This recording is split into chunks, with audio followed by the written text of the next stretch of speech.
Okay, so before we begin, let's make sure to note the power differential that has been a part of a lot of youth and adult partnerships. Sometimes when youth participate in advocacy spaces, it's expected that they only share their stories, but not necessarily their ideas for change. This is similar to how often people of color may be asked to share their experiences, but not given seats at the table to make real change.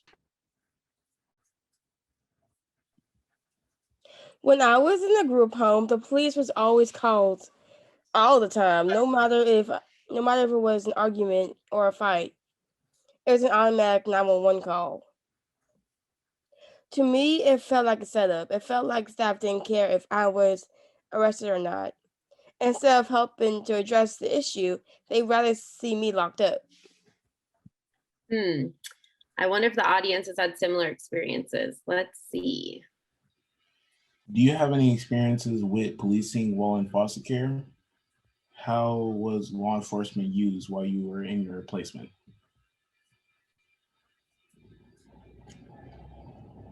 You can unmute, drop it in the chat, or something else.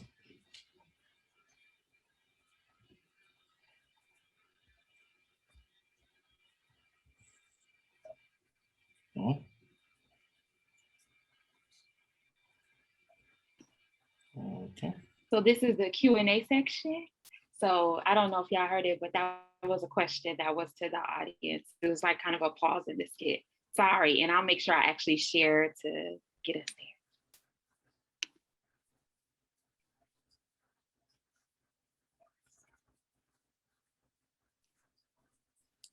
So I see in the chat, yes. Some people have had experience with policing while in foster care.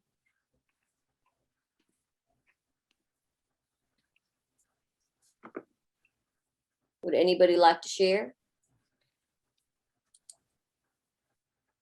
If you're not comfortable putting it in the group chat, you can DM it to one of or me or Mary B, and we can just read it anonymously. Well, not put your name out.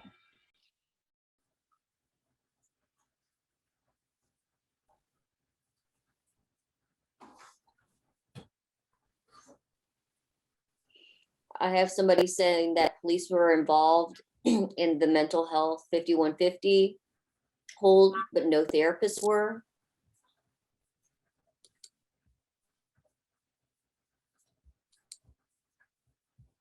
Thank you for sharing that. All right, we'll just go back to the skit.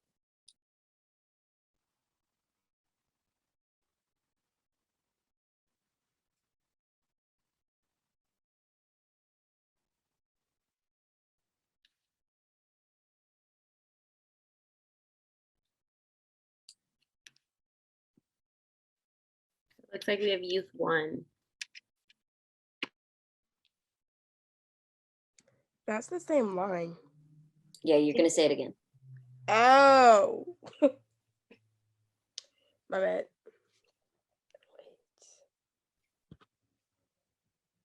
Sorry, lost my place. When I was in the group home, the police were called all the time, no matter if it was an argument or a fight. It was an automatic 911 call. To me, it felt like a setup. It felt like the staff didn't care if I was arrested or not. Instead of helping address the issue, they'd rather see me locked up. I so understand what your frustration with this. It's so frustrating for me as well. I started out as a staff at a group home, and now I'm currently an administrator at another group home. So I definitely get what you're saying. They may understand, but the reality is many that don't have lived experience can't fully get what it's like. Being a group home staff doesn't always mean understanding foster youth perspective.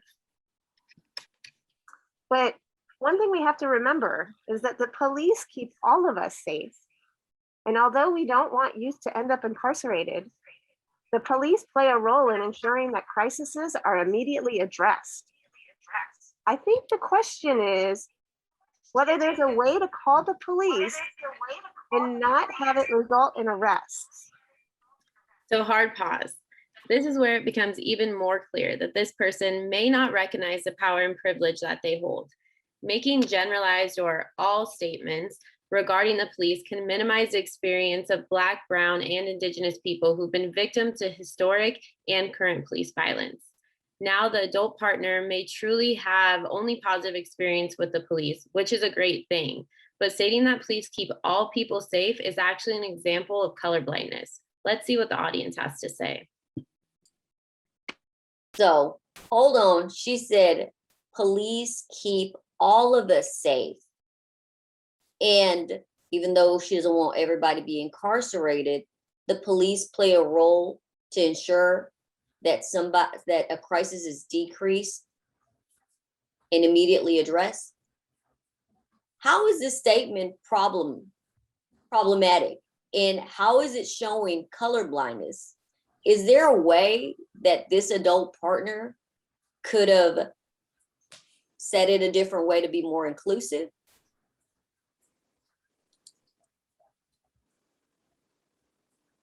Yeah, I think the way that she said it was like disregarding and invalidating of that person's experience. And then, she just tried to act like, oh, well, everyone, is safe and everyone's okay when that person clearly stated that they weren't. So she could have definitely worded that different. Thank you so much for bringing that out. She absolutely disregarded that a member said that she did not feel safe.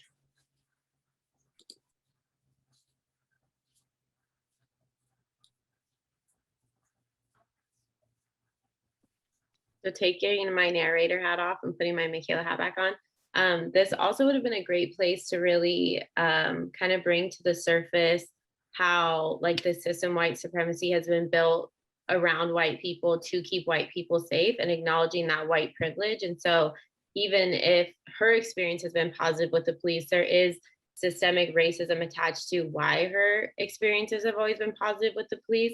And so that would have been a great space to kind of bring that up as well. Instead of saying all people are safe, talking about why she always feels safe and how the system was created for that reason. Narrator hat back on.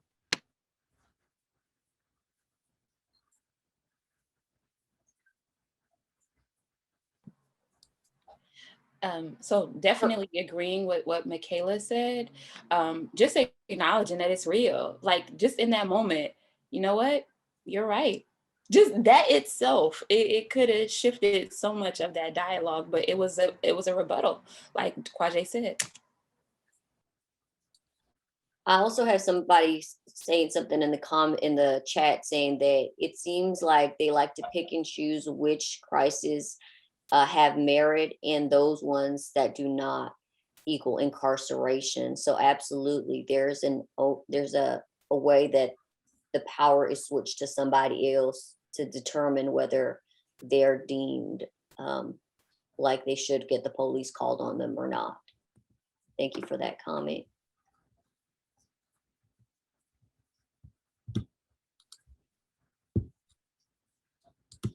Action. Well, hold up. They may keep you safe. They damn sure won't keep me safe.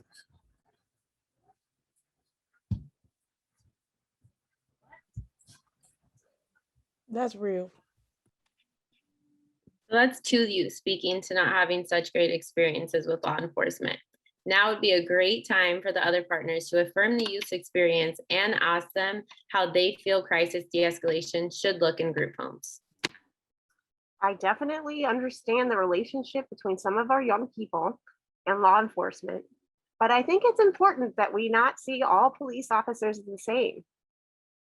And to make sure that our youth are being met with well-trained and good officers, especially when the young person in crisis is exhibiting signs that they can be de-escalated.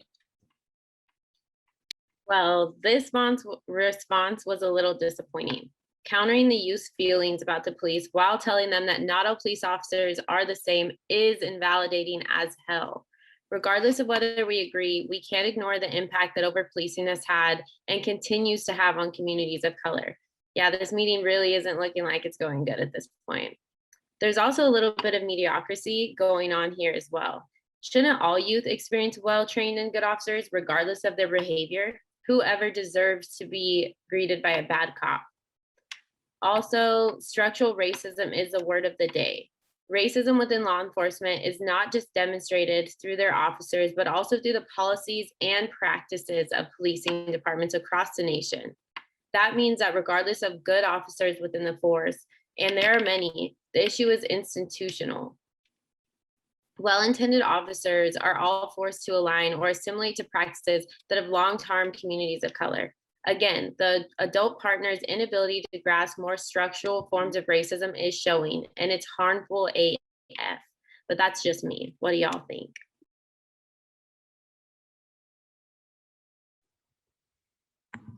My first reflection in listening to that was, with the response from the adult partner was like, oh, there goes that word but again. And you know how we say like everything up to the word but doesn't really count when you're talking because you're about to get to what you really need. And so that's what like showed up for me. And there was this other piece about how in the context of working with folks in foster care, how we're like not only invalidating their experience, but trying our best to like socialize them towards this acceptance of like what a good citizen, a good person is and how they act and how they interact or accept the police.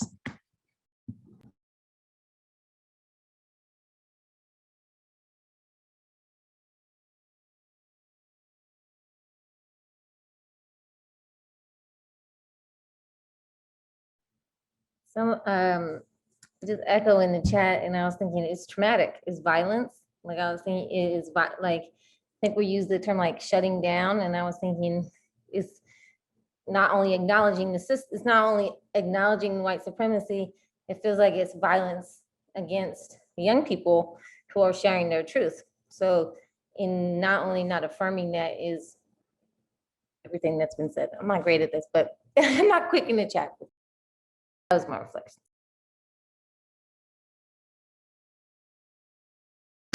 Oh, my bad. I forgot to read that.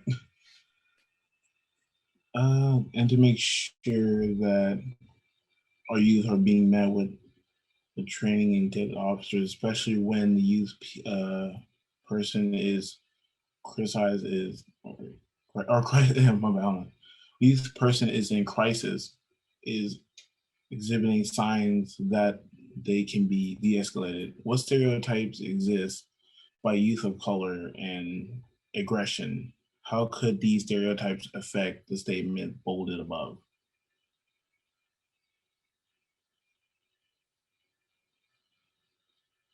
I'd like to speak out of character as myself.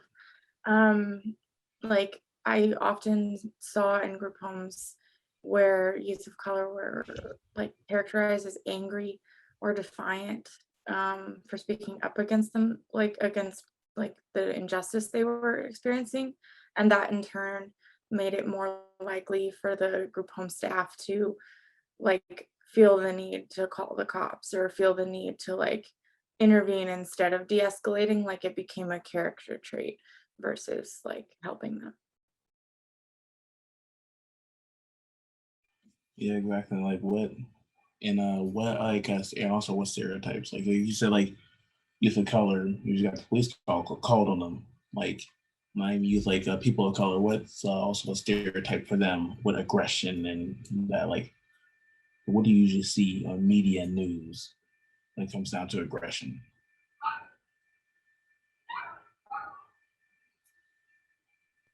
I've also seen officers be more rough with kids of color versus my white kids. Like they're just more aggressive and restraining them or whatever the situation is. I can't say all, but in a lot of the situations I was in, I saw that. Exactly. There's also a part it's this. I heard this one thing before. They asked me if someone gave you a batch of cookies and said some of them were made out of shit, you would be weary of the whole batch. That leads to police. Some of them, yeah, are shitty. And so you'll be weary of them all, basically, essentially. And when it comes down to it, usually when you see on the news and social media or anywhere, like you said, you usually see youth, Black youth or people of color usually getting treated more rough because sometimes just the color of their skin. They're treated more rough because one stereotype is that they are more aggressive, they're more violent, they're less likely to be de-escalated. That's one of the stereotypes that exists with people of color. And this also leads back to a slide when I said stereotyping is its own form of racism if left unchecked, like with this. I'd like to uplift a comment that's here on the chat. It says, defiance is not a crime, but it is treated as such. It's how young people learn boundaries and define their own.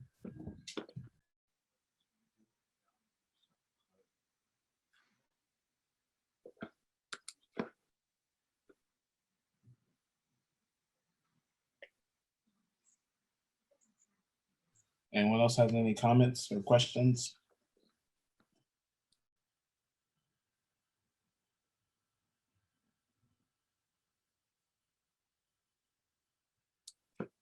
I have another comment here. It says, oh wait, never mind. We'll go back to the, thank you guys for sharing the comments.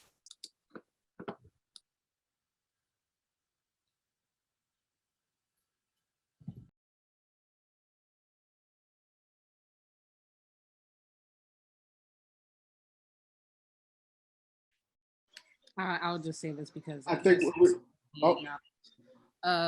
that last point, I just wanted to acknowledge like that the adult partner was gaslighting the youth by invalidating their feelings while trying to further project that indoctrination that it's not the cops being racist, that it's the youth that's being not in line or not coordinating or compliant with whatever authority. So it's like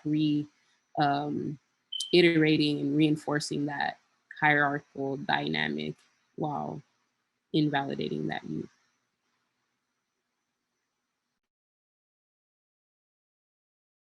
Yeah, exactly. Like the normal belief for police is like, well, they wouldn't be hired if they weren't good cops, or they wouldn't be here if they weren't here to protect and serve the community. But there's also the part of, well, do they really check into that part? Do they check into like, are they racist? Do they want to protect all races? I mean, all type of race, or like, do they want to, or they just want to protect one certain group? They don't check into that. If you're physically fit to run down a block and still keep running, or just practice the law, they don't care. Or that's what I think. Like, do they really check into, will you protect all race, or are you just going to protect one and treat the other mistreat the other one because you dislike them?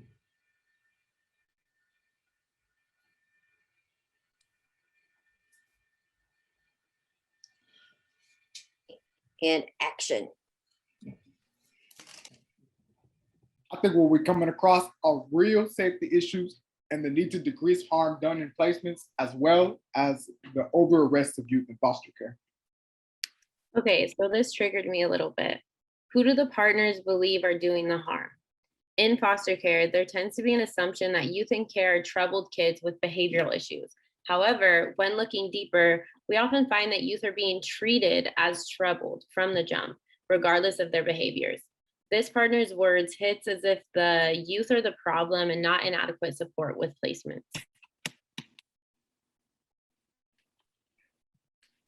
I've had situations where I've seen an all-out brawls by a gang of youth.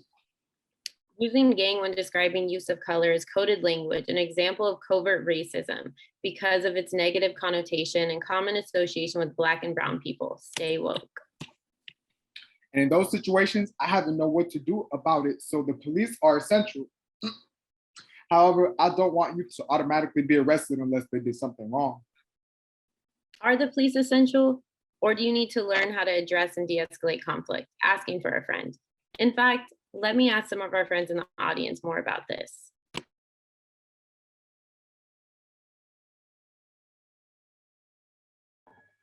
Okay. What are some reasons that placements are calling the police on your foster youth? Are parents calling the police on youth who aren't foster care or for similar reasons? Why or why not?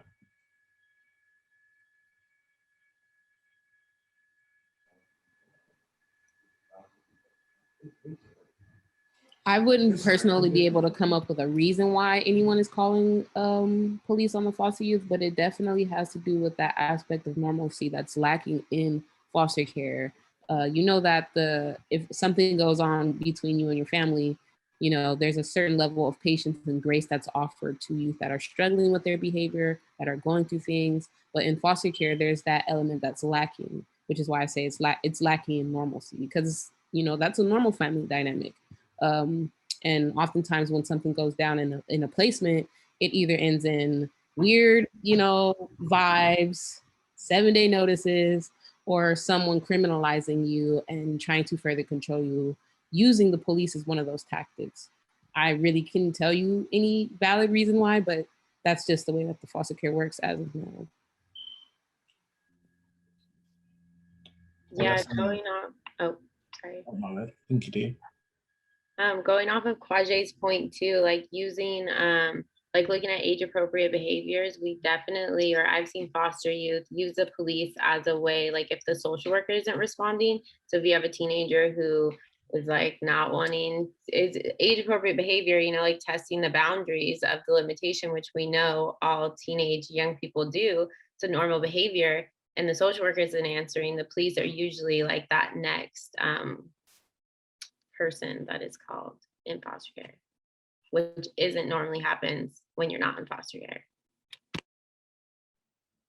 I was thinking too, like echoing in the chat what Sade had put about the implicit bias training, like thinking about all of the things in the implicit bias, like, and the history of the racialized history of foster care. Like, if we don't know the history, then the onus or all whatever, all that stuff, I'm gonna say shit, sorry, but all of the racist and white supremacist views or narrative gets put on young people as X, Y, Z, and then reinforces the implicit bias, which reinforces this action to call the police, or at least I feel like when I was listening to the trainings, so like knowing the racialized history of foster care shifts that narrative onto the systems that are actually creating the conditions and the problems. And then maybe that could help with eliminating the bias, but it seems like it's all playing into each other, pushing for into the action of then reinforcing calling the police. But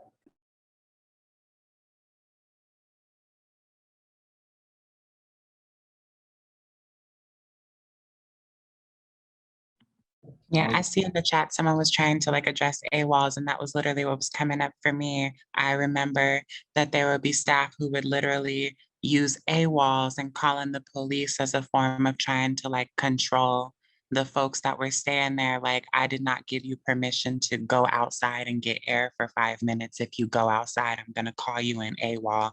No, I did not give you permission to go to the corner store, even though you said you would come right back. And that's exactly what you did. If you leave this house, I'm gonna call you an AWOL. And that was something that got a lot of folks in trouble, especially folks who are already on probation.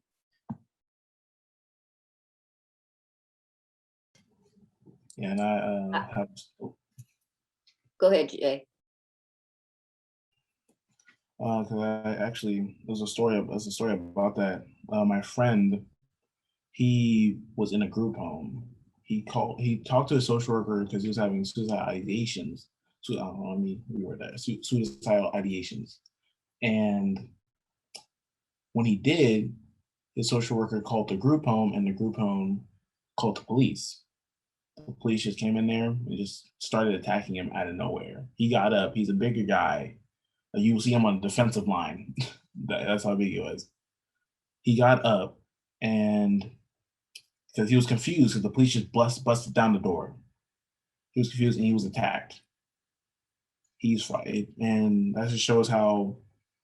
And I would agree that just shows how police, like group homes, would just use the police as a means of containment or a means of just something to scare people in group homes. Normally, in a parent situation, the parent will sit them down and talk to them. Yeah, I'd like to elevate this comment here. It says, where are the boundaries between normal childhood risk-taking behaviors and behaviors that deserving of criminalization? Would a non-foster youth or a white youth have different boundaries? You know, I think so. That's this comment.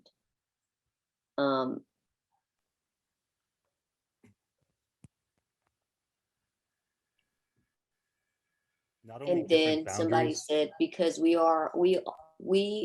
know that being aggressive and dangerous to others is a label, and it robs people of their individuality or who they really are. Let's see.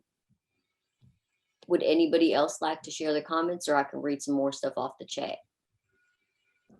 Alexis has her hand up, and I just want to. Thank you. Okay, go ahead, Queen. Thanks, April. Thanks. So yeah, I think the same thing. Like, I don't know who was talking. Sorry, but they were saying like the group homes or like even foster homes, like AWOLing people, which is really crazy because like you can't even like walk to the store or anything, or like go to the park, but then like, or even like take the bus. So then it's like when you need to go to the real world or whatever they call it, and like, or whenever you age out, they it's like really hard to like do these things, and then you're like, well, I don't know how to do that, and people are like, well, what do you mean you don't know how to do that? And it's like, well, they're not giving people the tools to be self-sufficient, so how do you expect people to just automatically be self-sufficient?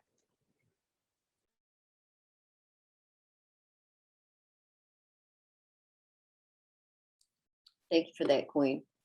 Yeah, if tools are not being allocated, or if there's no de-escalation or different methods of how to deal with being upset or being angry, or any of the other natural childhood feelings, then police is the only tool, that's not sustainable, and that does long-term damage.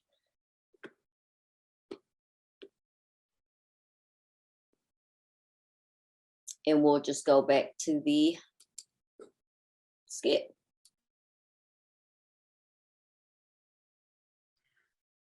Maybe we should also talk to police officers about how to better support us.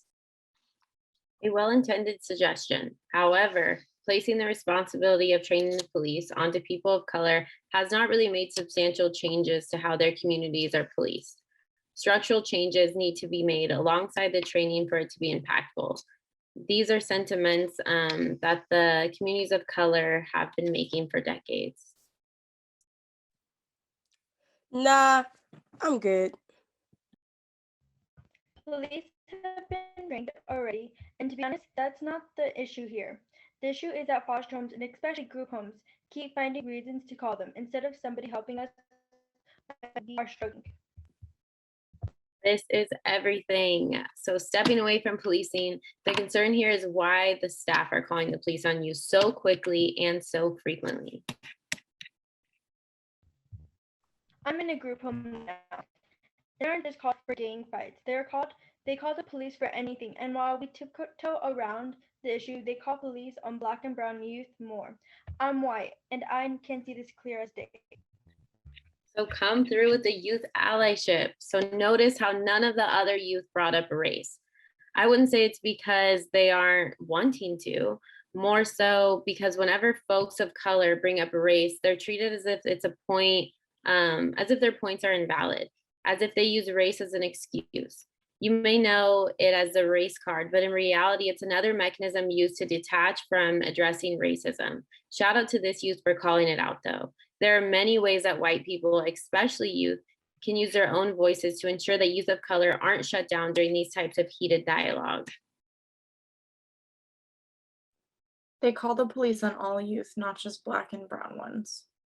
So this is what the kids are calling being #AllLivesMatter. It's actually an example of colorblindness. Colorblindness isn't just saying things like, I don't see color. It's also taking the effects of race out of the social issues as if they impact everyone the same. While it is true that the police aren't just called on Black and brown youth in placements, ignoring disparities in arrest rates and incarceration makes Karen's comment kind of tone deaf and invalidating. Man, Karen took the words right out of my mouth. Okay, so you all saw what just happened there right now, right? There's nothing wrong with noting that over-policing impacts all foster youth, but this was an attempt to minimize the impact and disproportionate rate that has impacted youth of color. In a way, Youth Adult Partner 3, aka Jordan, is weaponizing this youth's opinion. All right. But I think besides the fact that we're bringing all this up, I think there's a lot of emotions. I believe we're all saying the same thing, but just in different ways. So no, they actually aren't saying the same thing at all. Implying that they are seems harmless, but it's actually manipulative because it erases the very important part some of the youth are bringing up. Youth 1, 2, and 4 are explaining how over-policing impacts them and that group home staff need to be better trained to de-escalate crisis. They are saying that using the police is not the answer. Adult partners 1, 2, and 3, as well as Karen, believe that the police are an essential part of the solution. Okay, but how are we going to keep youth and staff safe while we're keeping the youth out of jail? So notice we've come back to the same question multiple times, yet each time it's being asked by the partners. Youth are attempting to offer solutions and reasoning behind their thoughts, but they're consistently being shut down on the sly by people like Jordan. No one is telling the youth to shut up or that their opinions don't matter, but they are consistently ignoring many of the youth's points and how race is an important aspect of this conversation. By not assuming that we are all dangerous, you're acting like kids don't fight, but y'all call the cops when your children are fighting in the home? All right, so we have a really packed agenda today, and this conversation, I'm feeling like it's so important. Maybe we could save it for our next meeting so we can move on to some of the other topics we have to talk about today. So again, this partner isn't telling the youth to shut up, yet is completely shutting down the conversation as some of the youth begin to make it more challenging. It's subtle, yet the message is still clear. Although this topic is important, we're not getting the responses we feel are helpful to the conversation, so we're not going to talk about it with you anymore.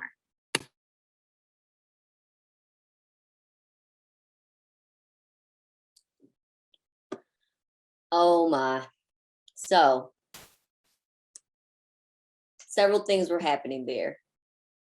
That adult partner said, let's tailor this conversation for another time. Is there anything else? Is there something else that that adult supporter could do to be more affirming or inclusive for that youth, to the youth's response or ideas? So again, we had the ally youth saying that they see it, they see the over policing of Black and brown youth and they're white. And then now we are, that was not a fitting question. And then that youth also asked, do you call the police when your kids fight? And they did not answer her question. And then they were asking her, let's move on. Can I have some comments from the audience? Linnea has her hand up. Linnea, go ahead and answer. I think what they could do more is honestly what they haven't been doing the whole time is shut up and listen and just really actually listen. Try to like obviously try and see what they're coming from, even though they're obviously not doing that, but still try. That would be my suggestion, my answer. Thank you, Linnea. I see a lot of dittos and period. Anything else this adult partner could have done, both these adult partners could have done to be more inclusive or at least responsive to the youth statements?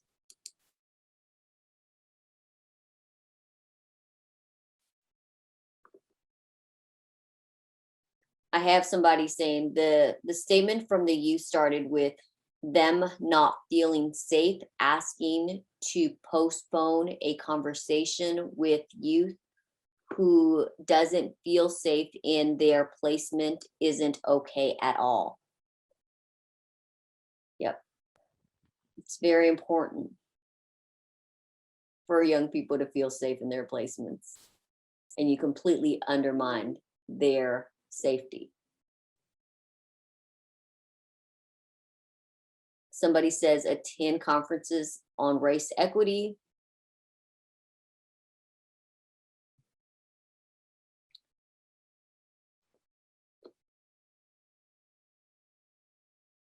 Yeah, Mayor Bichetti is like I said, this conference. Oh, just kidding. Of this conference. Yep.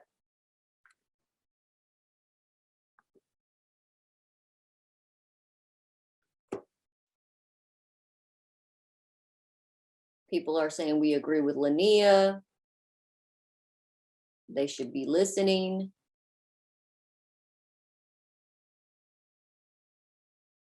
All right.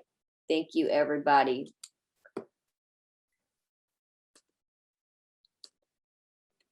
Now, before we get back to the skit, let's just take a deep, wait, we're gonna take a deep breath because we're gonna get into it again. Y'all ready? Breathe with me, breathe with me. All right, let's go. Action. I don't mind tabling it as long as we come back to it at some point. I mean, I guess. Nothing on this agenda concerns me though, so. Bruh, I'm just gonna say it. It feels like we're stepping away from this because nobody wants to be honest about the real issue. Oh, David, I'm so sorry. That's not what we want to do. We just want to really take time and give this issue the space for reflection and discussion and get to some real solutions. Why not do that right now? Like, we made plans to process, discuss, and talk about solutions today. Like right now. That's the whole part of this, of us being in this meeting. So why not we discuss it like now? Not later, right now. Because we have to figure out the balance between safety and preventing arrests. And I think both of these issues deserve more time than we can give for now. So let's pause for the cause. Reflection question time.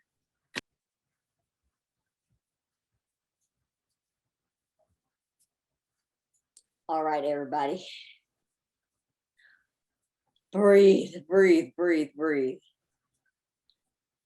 So members have taken time out of their busy schedule to come and address their safety in group homes, and now the adult supporters, because the solutions that are being proposed are not palatable to them. They're asking to stop and wait to address the next meeting.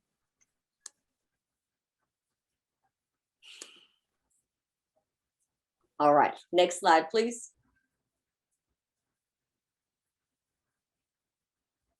No, next slide. Not the skit yet.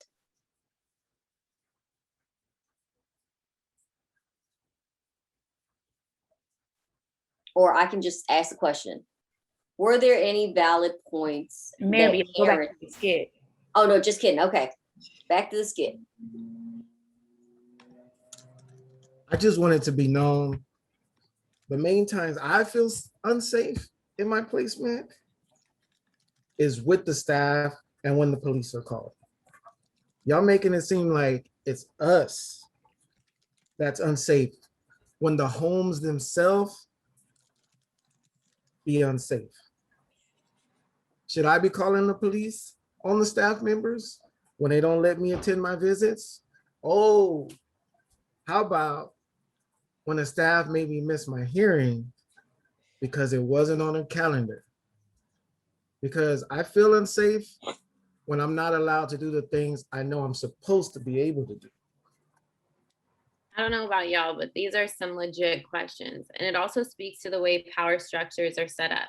Many foster care agencies and group homes get to create their own guidelines for responding to crisis, but youth aren't always able to have their own process when they feel like they've been wronged or harmed. The Foster Youth Bill of Rights is a dope start, but you can't use something as a resource if you don't know it exists, or the processes to file complaints aren't helpful.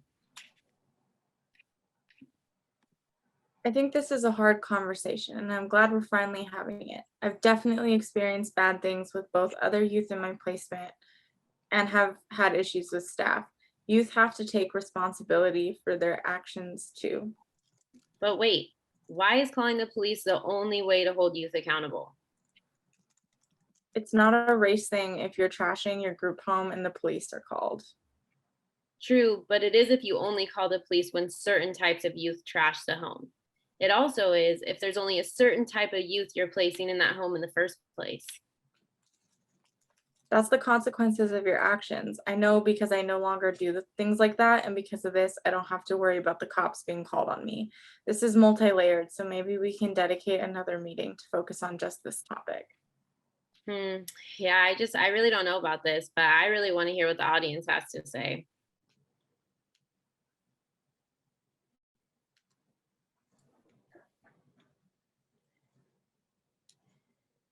All right, time to reflect.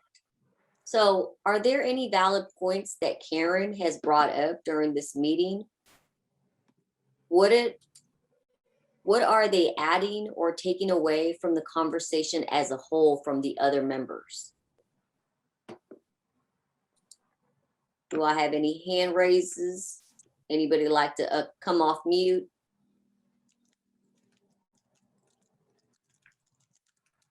Or feel free to drop in the chat.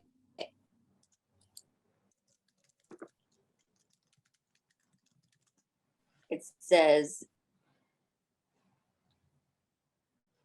sounds like Karen probably got mental health support and trauma-informed care and thinks that that's a standard for all youth that are given when it isn't.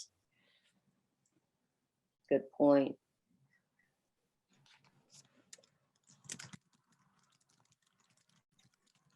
And yes, Karen is white.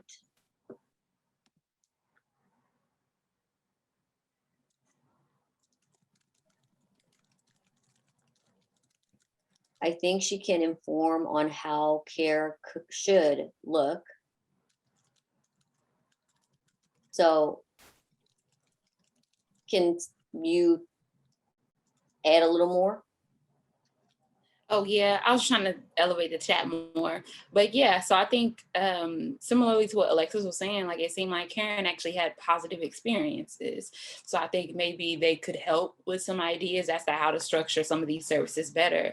But the issue here is that she's kind of ignorant as to how it looks, what reality is now. And I think that's a lot of people that are in like advocacy spaces sometimes, where it's more so their experience is kind of what's similar to everybody else. But in reality, that's not true. And we also know that based off your identities, it could be very true. We learned that in intersectionality. So I think that's what I'm getting mostly. Karen has ideas, but I don't think she has the context to understanding how people have different experiences based off of where they come from and what they look like and who they are. Yeah, out of character. I think she's not understanding that intersectionality is a thing. Like as foster youth, we all go through crappy stuff, right? But that she's not acknowledging that being white makes it easier for her and that she doesn't have to worry about certain things, especially when it comes to police. Like she's probably not going to get attacked or hurt or injured or tackled or etc. by a police officer, but she can't differentiate the stuff that she went through that was bad and understand that her race helps her because she's like not understanding the difference. Hope I'm not articulating that well, but I hope that came through. Yeah, it is very harmful.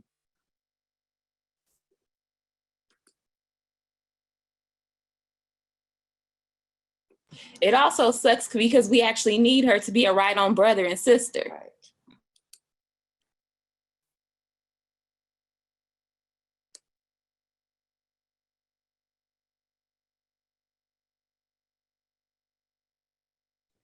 This is interesting because unlike other situations, other like YouTube videos that you watch where there's like a situation like this happening, like a foster youth who has these views, like you don't know if they like were sent to like a foster home that was like really like had those views, and so that's just what they've adopted, or like so like it's really, this is a really interesting situation because I actually have more like I'm more like, I don't know, like I'm just more like, oh well, yeah, I don't know, I'm just putting that out there.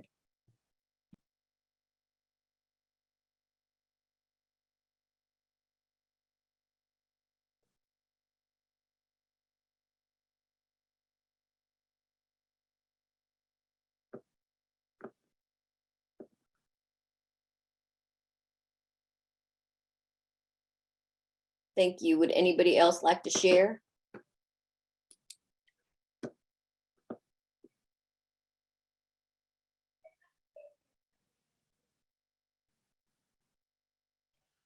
So I'm seeing in the chat that, go ahead.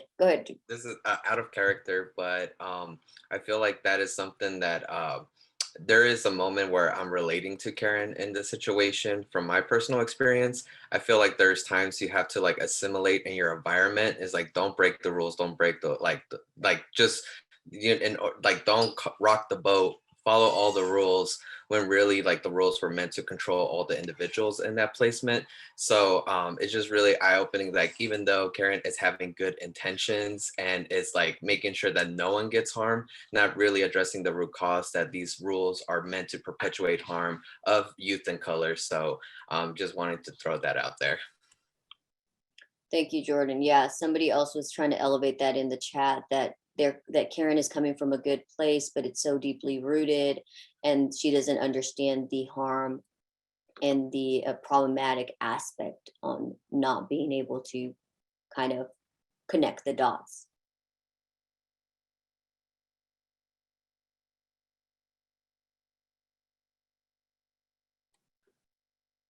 And action, back to the skit. When were the police ever called on you? I've been 5150'd multiple times before. And I'm sorry to hear that because I have too, but it's also not the same as being arrested and put in jail.